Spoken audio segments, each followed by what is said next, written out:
करते हैं सीधा जंतर मंतर का। अरविंद केजरीवाल संबोधित कर रहे हैं। बिजली फ्री कर दी, बिजली पानी फ्री कर दिया, महिलाओं के लिए बसों का किराया मुफ्त कर दिया, बुजुर्गों के लिए तीर्थ यात्रा कर दी, शानदार अस्पताल मोहल्ला क्लिनिक बना दिए, लोगों का इलाज मुफ्त कर दिया, शानदार स्कूल बना दिए, लोगों की शिक्षा शानदार कर दी, बच्चों को भविष्य दे दिया। 10 साल ईमानदारी से काम किया। मोदी जी को लगने लगा कि अगर इनसे जीतना है तो इनकी ईमानदारी पे चोट करो, इनको बेईमान साबित करो। तो प्रधानमंत्री जी ने एक षड्यंत्र रचा। उन्होंने षड्यंत्र रचा, केजरीवाल को बेईमान साबित करो, मनीष सिसोदिया को बेईमान साबित करो, आम आदमी पार्टी को बेईमान साबित करो। और षड्यंत्र रच के इन्होंने हमारे सारे बड़े बड़े नेताओं को एक एक करके जेल में डाल दिया। दोस्तों, अब हम जेल से बाहर आ गए और जेल से बाहर आने के बाद मैंने इस्तीफा दे दिया। आपके मन में यह चल रहा होगा कि केजरीवाल ने इस्तीफा क्यों दिया। मैंने इस्तीफा इसलिए दिया क्योंकि मैं ये सब करने के लिए, गंद करने के लिए नहीं आया था। मैं भ्रष्टाचार करने के लिए नहीं आया था। मैं सत्ता का लालच, सत्ता की भूख नहीं है मेरे को सीएम की कुर्सी की भूख नहीं है। मैं पैसे कमाने नहीं आया। पैसे कमाने होते इनकम टैक्स कमिश्नर की नौकरी करता था। उस नौकरी में जितने करोड़ों रुपए चाहता मैं कमा सकता था। पैसे नहीं कमाने, देश के लिए आए थे, भारत माता के लिए आए थे, देश की राजनीति बदलने के लिए आए थे। दोस्तों,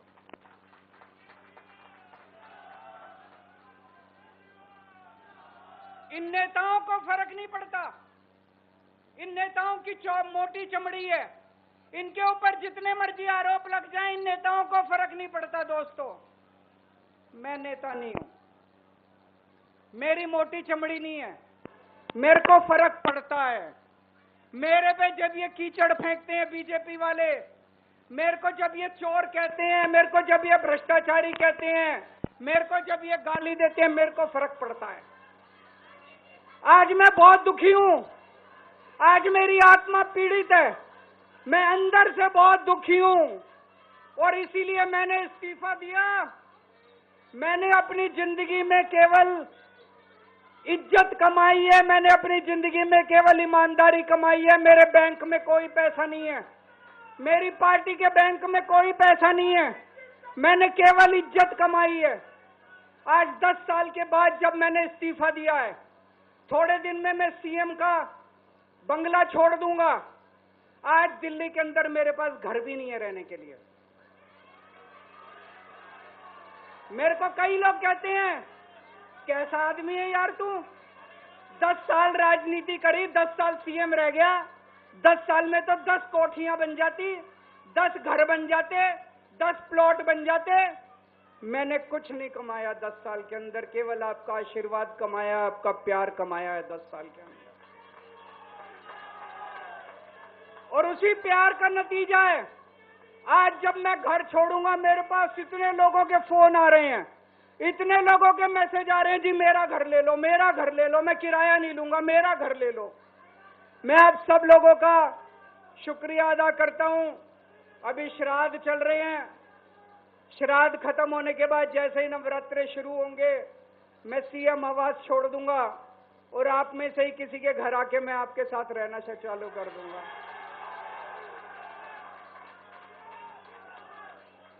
इन्होंने, मोदी जी ने हमारे ऊपर सबसे कठोर कानून लगाया, इस देश का ईडी का कानून, पीएमएलए।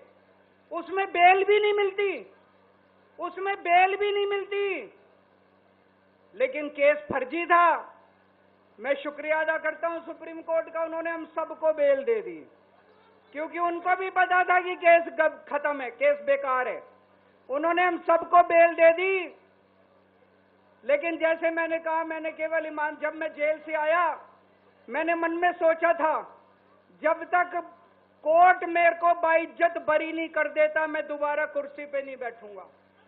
लेकिन मेरे को वकीलों ने कहा ये केस अभी 8 साल चल सकता है, 10 साल चलेगा, 15 साल चलेगा। ये केस का कोई भरोसा नहीं है, ये केस अभी बहुत लंबा चलेगा। तो मैंने तय किया मैं अपनी जनता की अदालत में जाऊंगा, जनता से पूछूंगा कि जनता मेरे को बताए कि मैं बेईमान हूं कि मैं ईमानदार हूं।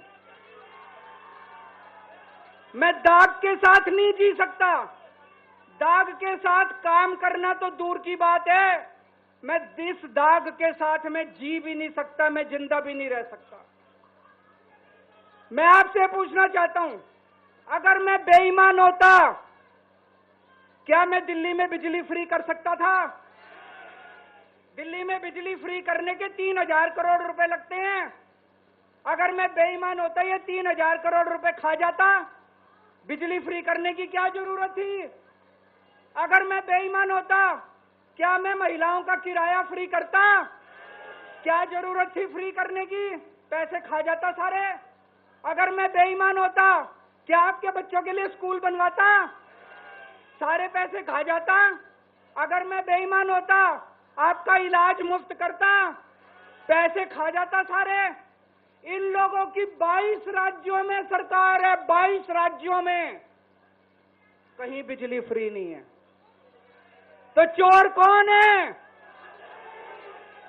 इनकी 22 राज्यों में सरकार है, कहीं महिलाओं का किराया फ्री नहीं है। तो चोर कौन है? आज आपके बीच में आया हूं, आपसे पूछने के लिए आया हूं, केजरीवाल चोर है या केजरीवाल को जेल भेजने वाले चोर हैं? जिन जिन लोगों को लगता है केजरीवाल ईमानदार है, हाथ खड़े करके बता दो जरा से। ये कैमरे वाले जरा से दिखा दो कि दिल्ली की जनता क्या सोचती है। जिन जिन लोगों को लगता है कि मोदी जी ने केजरीवाल के खिलाफ गंदा राजनीतिक षड्यंत्र रचा था, जिन जिन लोगों को लगता है कि मोदी जी ने केजरीवाल के खिलाफ बहुत बुरा षड्यंत्र रचा था, हाथ खड़े कर दो सब लोग।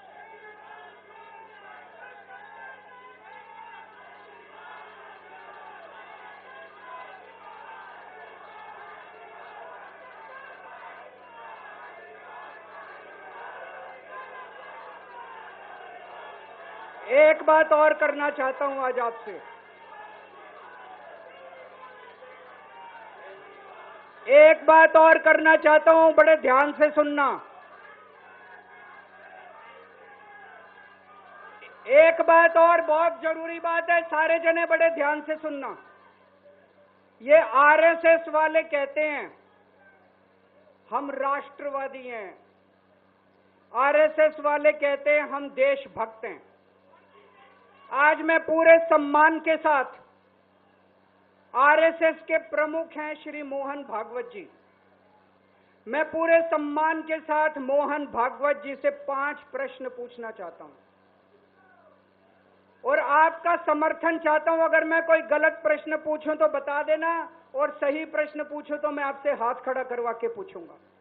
मेरा पहला प्रश्न है मोहन भागवत जी से, जिस तरह मोदी जी देश भर में लालच देके या ईडी और सीबीआई की धमकी देके, डरा के दूसरी पार्टी के नेताओं को तोड़ रहे हैं, पार्टियां तोड़ रहे हैं, सरकारें गिरा रहे हैं, क्या ये देश के लिए सही है?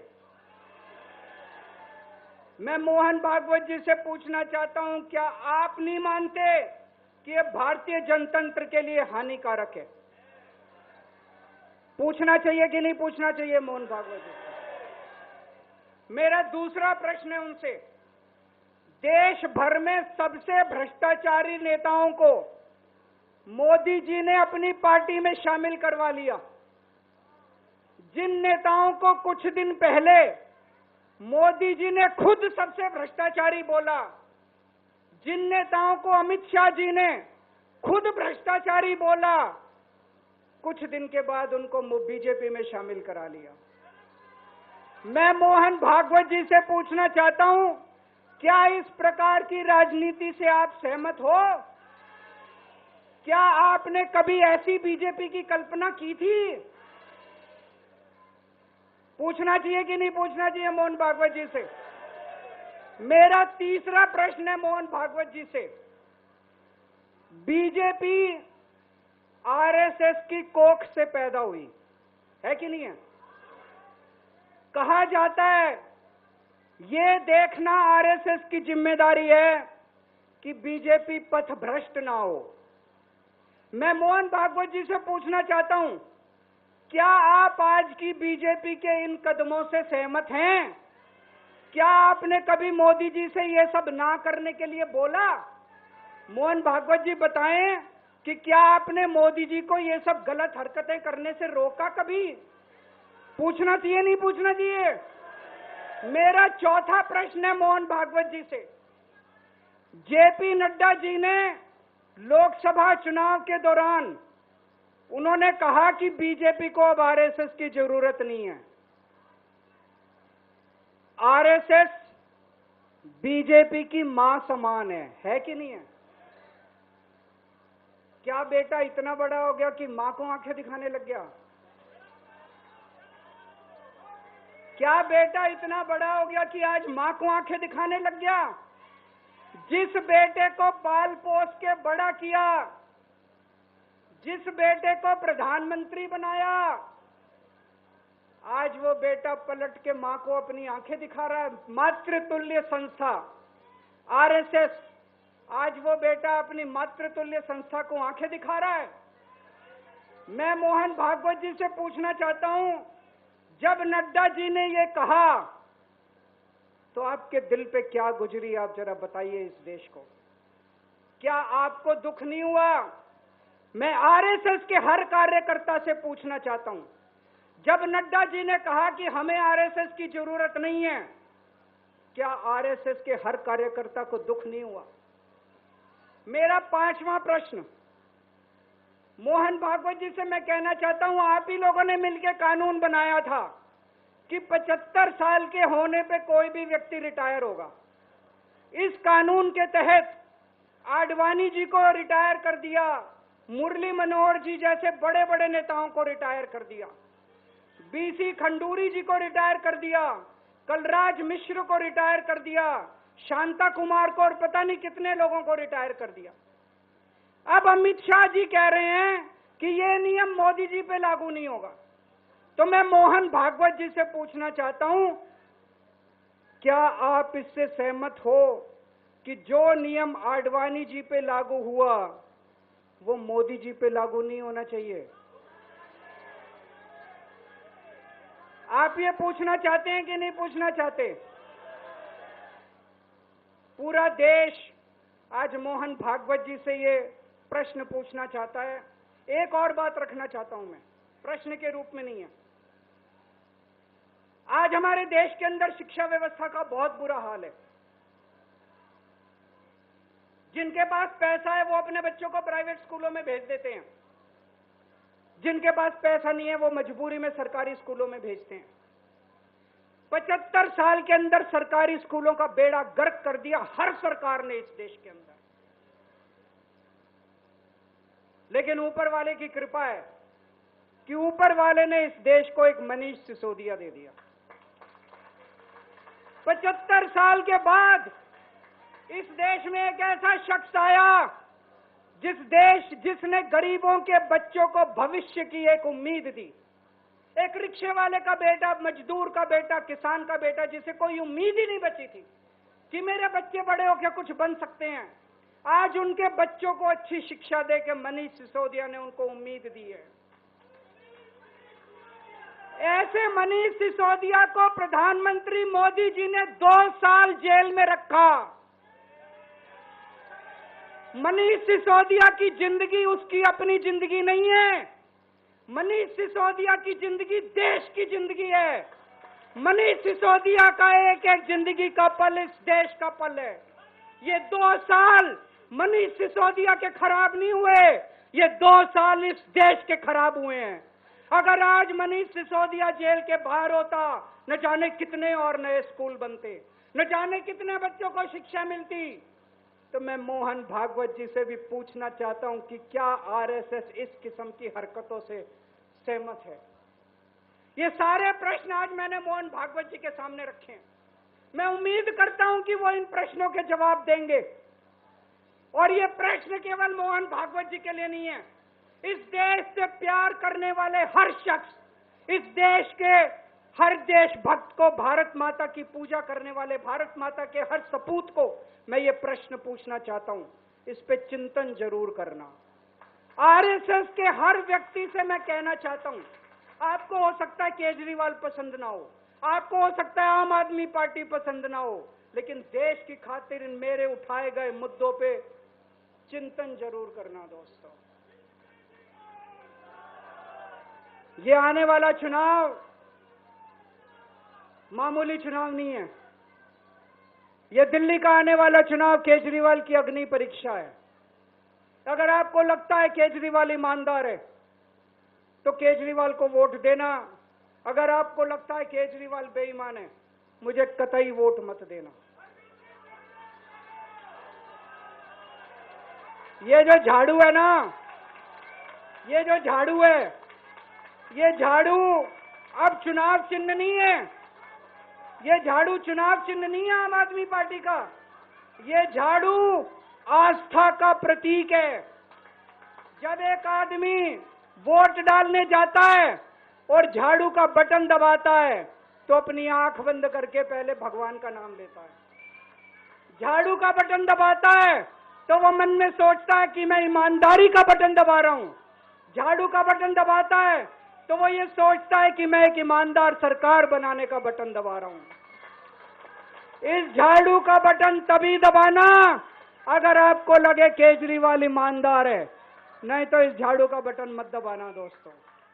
भारत माता की।